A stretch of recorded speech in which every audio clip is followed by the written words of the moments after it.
Magandang araw sa aking mga giliw na tagapakinig.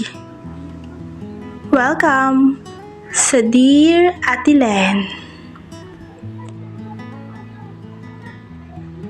Itagoy na lamang po ako sa pangalang Joel.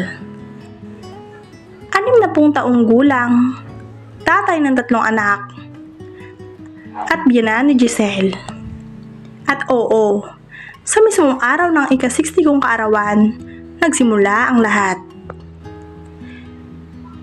Isang araw, bago ang aking kaarawan, ay maaga pa lang. Gising na ako. Tahimik ang bahay, pero ramdam ko na ang kaba at kilig. 6 na po na ako.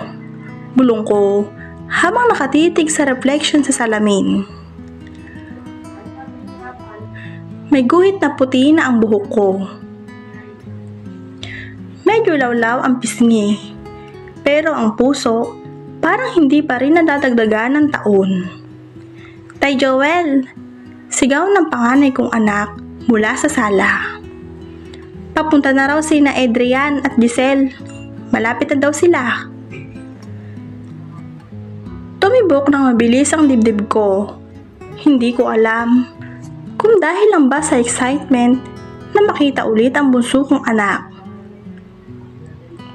o dahil matagal ko nang hindi nakikita si Giselle. Huling pagkikita namin, payat at medyo mahiyain pa siya. Ngayon, sabi ng panganay ko, mas nag-bloom daw. Hindi ko alam, pero dati pa man, noong unang ipakilala siya ni Adrian sa amin, ay kakaiba na ang aking pagtingin. Pagbukas ng pinto, ayun sila. Si Adrian, palaging nakangiti. At si Giselle, Diyos ko, parang hindi man lang tinamaan ng biyahe. Maayos ang buhok, simple lang ang suot, pero lutang ang ganda. Happy birthday po, Tay Joel. Bukod niya sa bayakap. Nagulat ako. Hindi ako sanay na niyayakap ng manugang. Pero mahigpit ang braso niya. Mainit. Saglit lang iyon. Pero ramdam kong tumigil agad ang paligid. Salamat, Giselle. Sagot ko. Pinilit yung gawing normal ang tono ko. Masaya akong makita kayo. Tay, regalo po namin para sa'yo. Singit ni Adrian, sabay abot ng isang kahon. Regalo agad? Bukas pa man ang birthday ko. At isa pa, sapat na sa akin ang dumating kayo. Nakangiti kong sabi. Maya-maya umupo kami sa mesa. Ang mga kapatid ni Adrian, busy sa paghahanda. Ako naman, kunwari ay abala din. Pero sa totoo lang, palihim kong tinitignan si Giselle. Kung paano siya nakikinig sa usapan. Kung paano siya tatawa sa maliit na biro. Tay, kayo ba nagluto ng adobo? Tanong niya. Nakatitig habang nagsasandok ng kanin. Oo, naalala ko kasing paborito nyo ang luto kong adobo. Grabe, parang lutong chef. Isang 5-star restaurant. Dapat may resto na kayo. Sagot niya, sabay ngiti. Natawa ako, pero bago pa ako makasagot, sumingit si Adrian. Naku tay, huwag kayo nagpapaniwala kay Giselle. Tay, promise, masarap, sabi ni Giselle. Nagkatinginan kami, ilang segundo lang, pero parang may bigat. Iniwas ko ang aking mata, baka mapansin ng iba. Habang umuusad ang gabi, ramdam ko ang pagtanda sa katawan ko.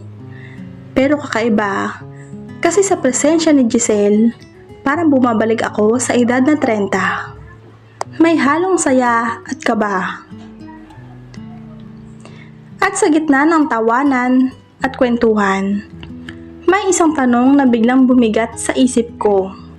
Mula nang dumating sila Adrian at Giselle, para bang may kakaibang kulay ang bahay. Masigla, mas maingay, mas puno ng tawanan. Pero kasabay noon, may bigat din na hindi ko matukoy. Habang abala sa kusina ang mga anak kong babae, ako naman ay nasa sala, nakaupo sa silya. Doon ko nakita si Giselle, nag-aayos ang regalo nila sa maliit na mesa. Simple lang ang galaw niya, pero sa bawat ikot ng kamay niya, sa bawat pagyuko, para bang sobra akong naapektuhan. Tay, gusto niyo po ba ng tubig? Tanong niya. Nang mahuli niya akong nakatingin. Oo sige, salamat. Agad kong iniwas ang tingin ko. Kunwari, inaayos ang relo. Dinalhan niya ako ng baso ng tubig. Inilapag sa harap ko. Baka po ma-dehydrate kayo. Natawa ako ng kaunti. Parang doktor kang magsalita. Kasi po, sa trabaho ko, lagi akong pinapaalahanan na uminom ng tubig. Kaya parang nakatak na sa isip ko. Hindi ko alam kung bakit tumatak iyon sa akin. Napakasimple, pero may lambing. Naramdaman kong parang may pumisil sa loob ng dibdib ko. Sa hapagkainan, lalo akong nalito. Habang kumakain kami, natural na nagkukwento si Giselle tungkol sa trabaho at sa Maynila. Lahat nakikinig, pero ako, sobra kong sinusundan ang bawat salita. Traffic doon, tay. Minsan, 2 oras pa bago makarating sa opisina. Reklamo niya. Ganun ba? Dati 1 oras lang yun, sabi ko. Opo tay, kaya minsan nakakainis, pero buti na lang si Adrian marunong magpasensya. Tumawa siya at tinapik ang braso ng asawa niya. Nakiramay ako sa tawanan ng lahat, pero sa loob ko, may gumugulo. Bakit ako naaapektuhan sa bawat kiti niya, sa bawat simpleng tingin? Pagkatapos ng kainan, may mga kamag-anak namin na dumating. Abala ang lahat, kaya nakaupo ako sa gilid. Pinagmamasdan lang ang mga tao. Maya-maya, si Giselle naman ang lumapit. Tay, ayusin ko na po ba yung plato nyo? Tanong niya. Hindi na, ako na. Pinilit kong tumayo, pero inunahan niya ako. Kinuha niya ang plato ko. Sa kamay ko at sa sandaling nagdikit ang mga daliri namin, may dumaloy na init na hindi ko kayang ipaliwanag. Nagkatinginan kami saglit. Ako ang unang umiwas. Doon ko napagtanto, iba na ang tingin ko kay Giselle. Hindi na lang siya asawa ng anak ko. Hindi na lang siya manugang. At habang pinagmamasdan ko siya naglalakad palayo, bit-bit ang plato, isang masakit at nakakagulat na tanong ang kumurot sa konsensya ko. Bakit parang siya ang laman ng isip ko? Sa mismong araw na dapat pamilya ang iniintindi ko. Hindi ko talaga maintindihan ang sarili ko. Simula kagabi, parang hindi ako mapakali. Sa tuwing nakikita ko si Giselle, kumikirot at kumikiliti sa loob ko. Para akong binatilyong hindi marunong umamin ng nararamdaman. Kinabukasan ng birthday ko, maaga pa lang, gising na rin si Giselle. Naabutan ko siya sa kusina. Nakatalikod, nagtitimpla ng kape. Tahimik ang buong bahay. Tulog pa sina Adrian at ang mga kapatid niya. Uy, sabi ko, ginulat ko siya. Tay naman! Napahawak siya sa dibdib niya. Huwag kayong ganyan, Tay. Baka atakihin ako. Natawa ako. Kasi ang aga-aga, parang multo ka rito sa kusina. Ako pa, multo? Kayo itong biglang sumulpot. Balik niya. Umupo ako sa mesa. Pinagmasdan siya habang inaabot ang tasa. Alam mo, Giselle, masarap siguro ang kape kapag ikaw ang nagtimpla. Sus, si tatay ng bola pa. Hindi nga.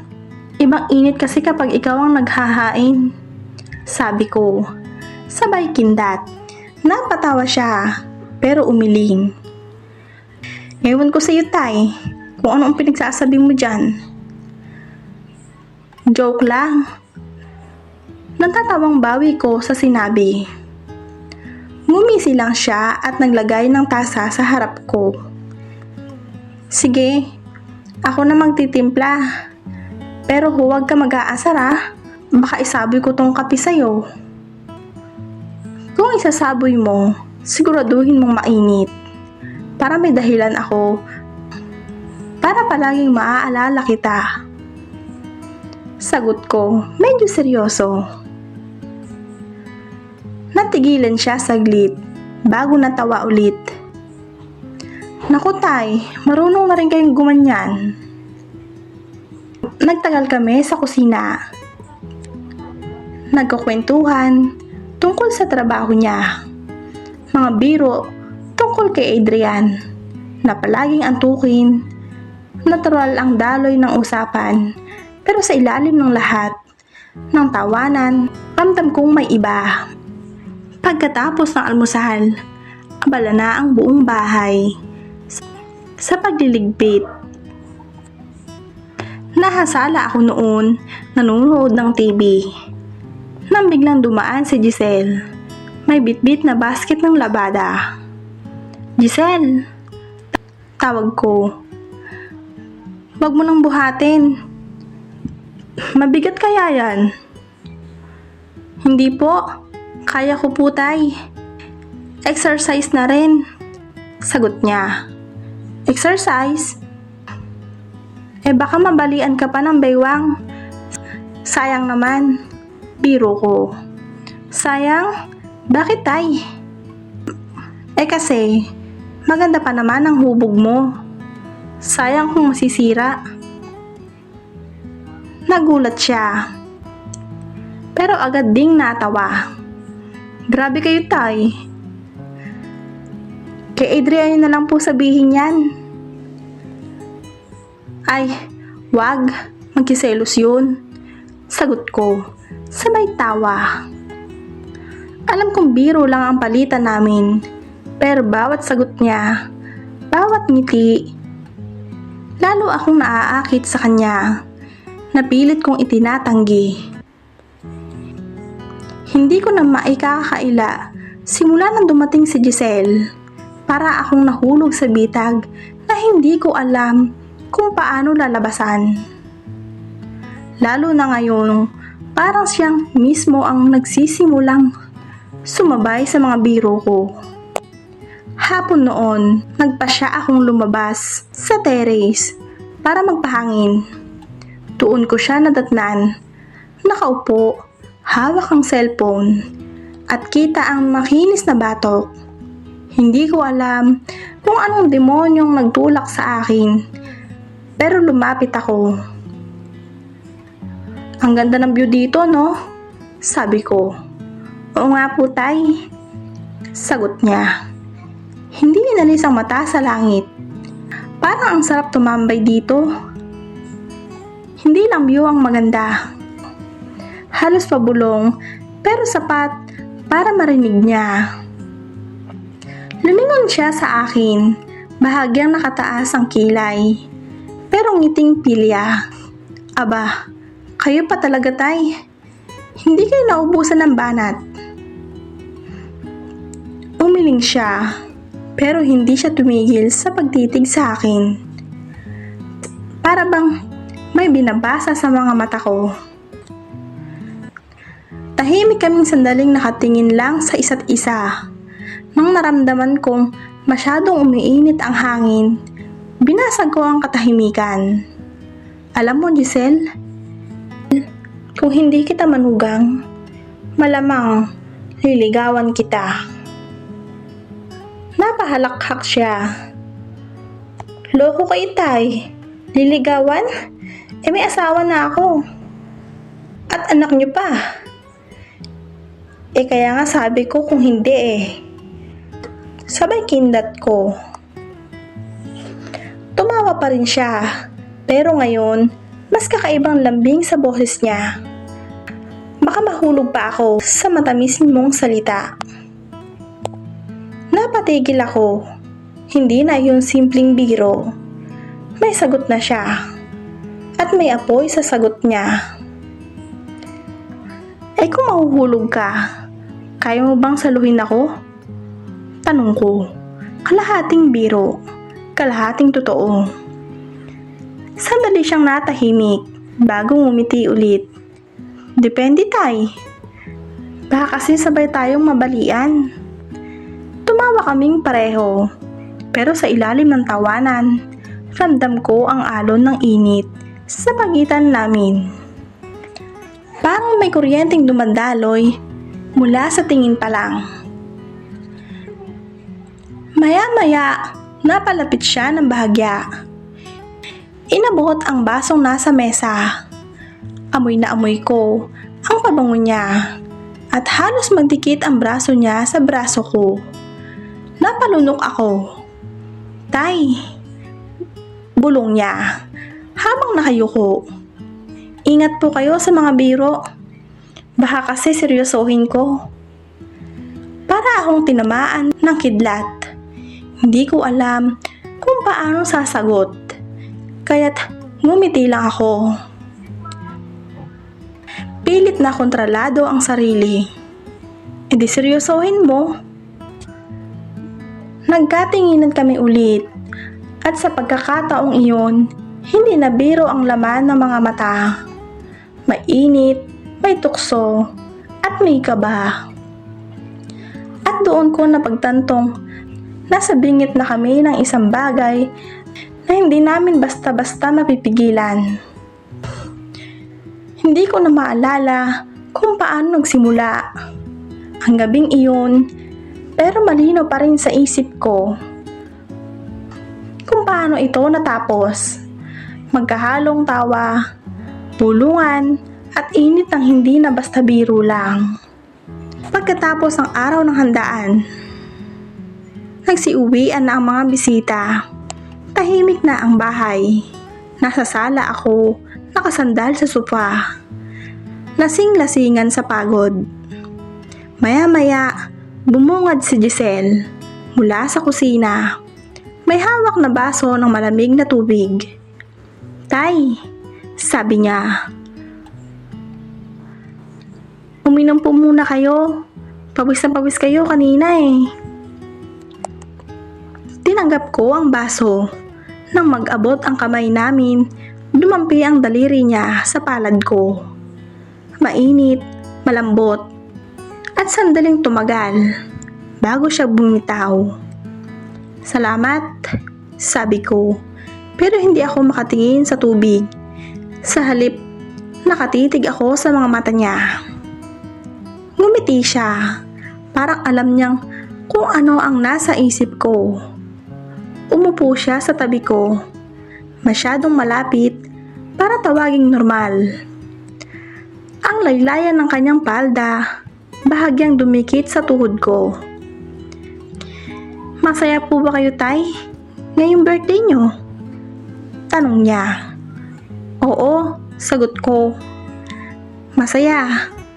Pero lalo kung ikaw ang kasama ko hanggang dulo. Napasinghap siya. Pero hindi umiwas. Bagkos, ngumiti at siniko ako ng mahina. Ang lalim ng banat ni Tatay Joel.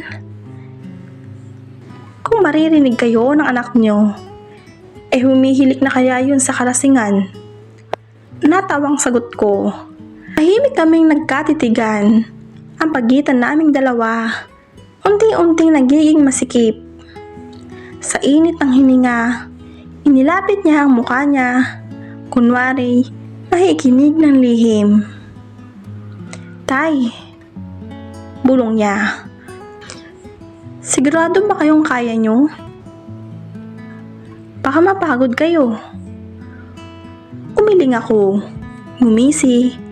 Hindi ako napapagod kapag ikaw ang kasama ko. Natawa siya, pero ngayon, mas malapit na siya.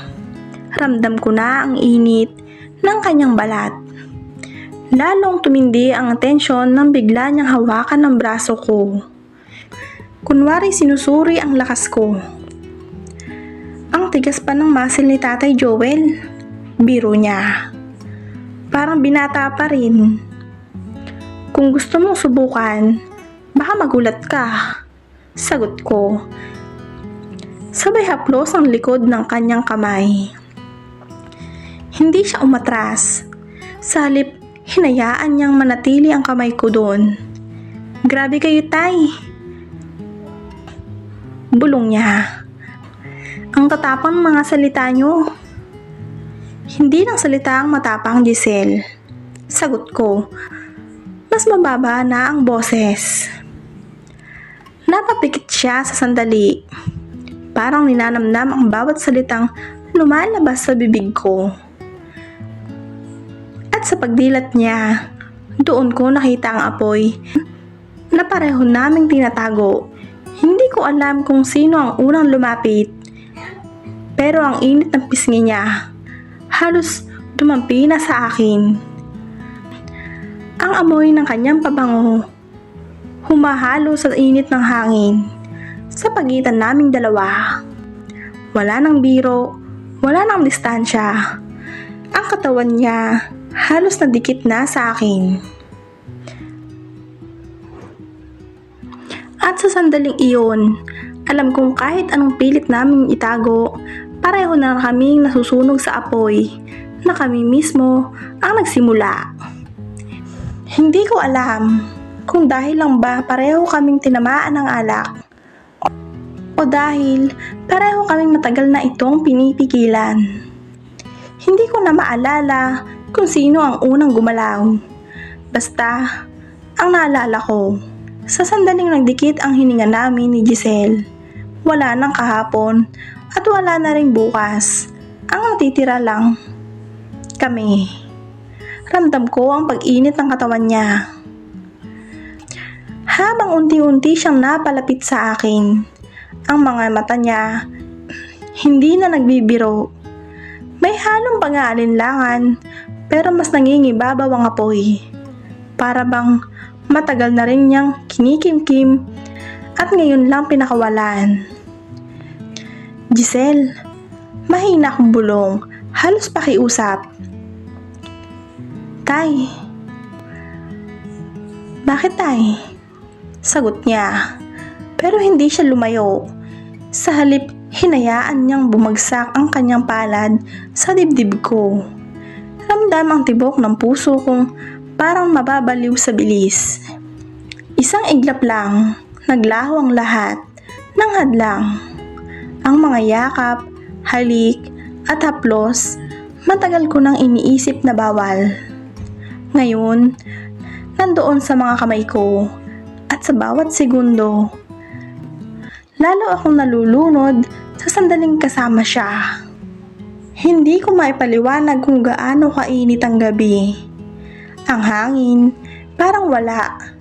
Ang oras, tumigil. Ang bawat bulong niya, bawat daing, na halos hindi marinig. Nagdudulot ang kilabot sa buong kalamnan ko. Hindi dapat to, bulong niya. Pero sabay kapit ng mas mahigpit sa akin. Alam ko, sagot ko, pero hindi rin siya binitawan. At doon ko napagtantong wala nang saysay ang salitang hindi dapat.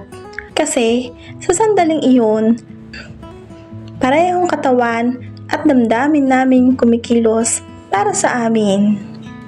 Mainit, masikip, halos may baliw ako sa bawat pagdikit ng balat niya, sa balat ko, sa bawat sandali.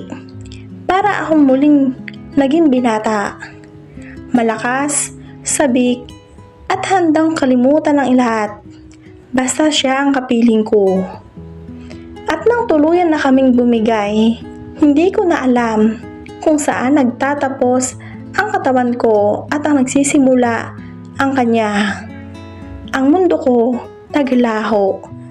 Ang natira lang ang init ng aming mga sarili. Sabay na sumasabog, sabay na nalulunod. Nang matapos kami, parehong hingal ang iniwan sa amin. Pareho kaming nakasandal, pawis na pawis. Ngunit hindi makatingin sa isa't isa. Ang katahimikan, bigat, pero mas mabigat ang katotohanang natikman namin ng bawal. Akala ko, matatapos ang gabing iyon, tapos rin ang lahat. Na baka isang beses lang iyon, tapos babalik na kami sa dati. Pero mali, kasi pagkatapos ng unang pagsuko, parang lalo kaming nauhaw. At bawat pagkakataon, hindi namin pinalampas. Nagising ako ng maaga, kinabukasan, tahimik ang bahay. Lumabas ako ng kwarto at nadatnan ko si Giselle sa kusina. Nakatalikod, nag-aayos ng almusal. Hindi ko alam kung anong pumasok sa isip ko.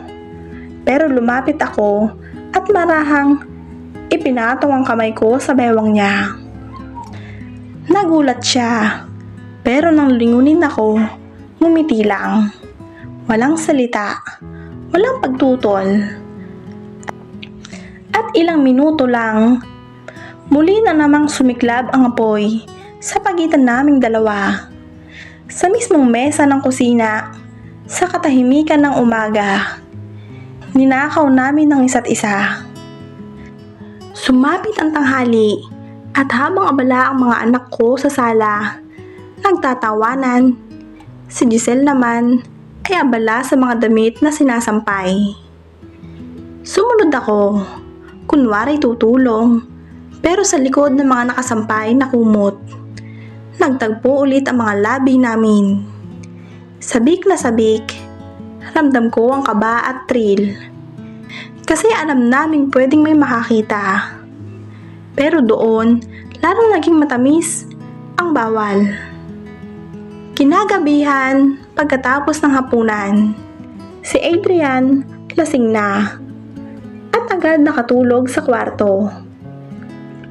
Si Giselle nagpaalam na maghuhugas ng plato. Sumunod ako at kunwari namang tutulong.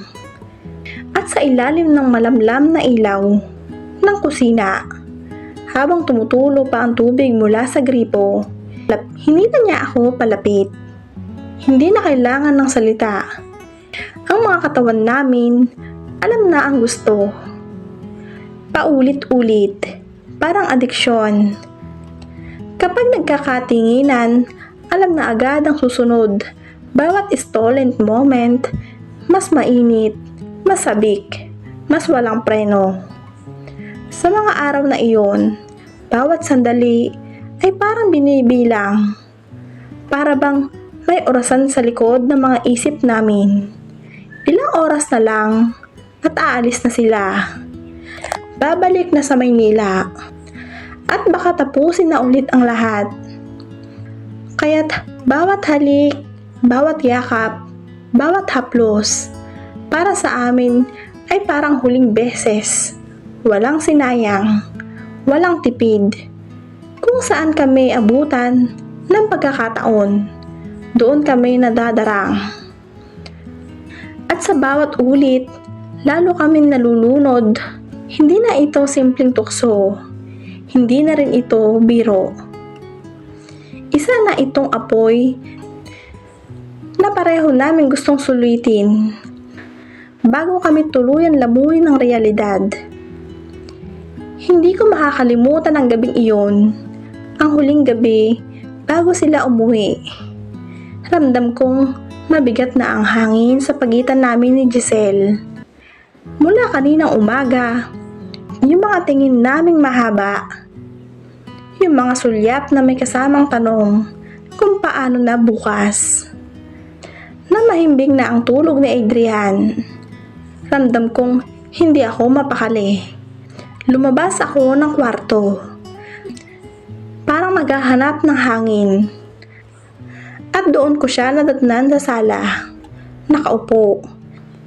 Nakatitig lang sa kawalan. Tulog na si Adrian? Tanong ko. Pilit mahina ang boses. Kanina pa po. Sagot niya. Tumingin siya sa akin at doon ko nakitang takot, sabik, at pangungulila. Lumapit ako. Wala nang pasakalye. Hinawakan kong kamay niya at hindi siya umatras. Sa halip, siya pa ang humilig sa dibdib ko at doon nagsimula ang huling gabi namin. Nagtagpo ang mga labi namin, gutom na gutom. Parang may mga hinahabol na oras. Ang mga kamay ko mahigpit na yumakap sa kanya. Siya naman, maraing kumapit sa akin. Hindi na kami nag-usap. Puro hingal at halinghing na lang ang lumalabas sa bibig namin. Doon mismo sa sofa, halos magkayakap kami ng mahigpit. Nag-uumpugan ng mga hininga. Ang katawan niya gumagalaw laban sa katawan ko. Parang naghahanap ng mas malalim na pag-iinit.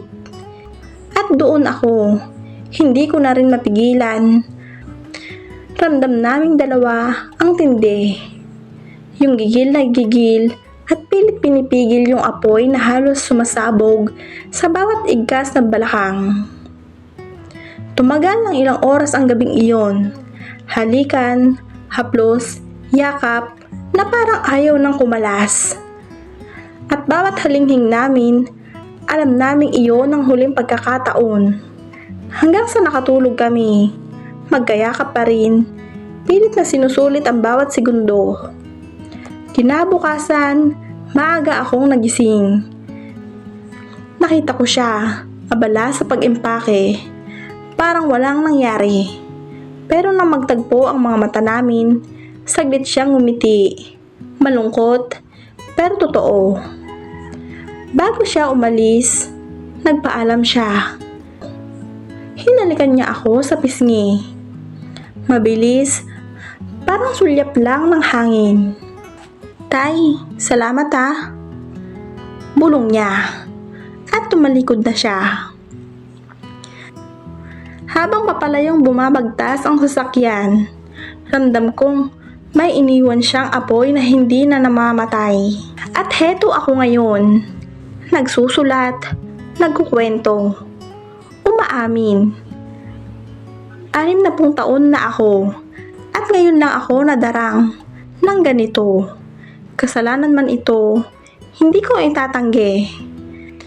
Dahil iyon ang mga sandaling pinakaramdaman kong buhay pa rin ako. Walang kasiguraduhan kung kailan ko siya ulit makikita. O kung muli mang maulit ang ganon sa amin. Kung magkita man kaming muli, baka nga ay manatili na lamang itong lihim na kaming dalawa lang ang tanging nakakaalam. Hindi ko rin alam kung anong gagawin ko kung malaman ito ng bunso kong anak na ang kanyang ama ay may nagawang pagkakamali kasama ang asawa niya. Habang nakatalikod siya. Hanggang dito na lamang ako. Maraming salamat sa inyong pakikinig. Lubos na gumagalang, Joel.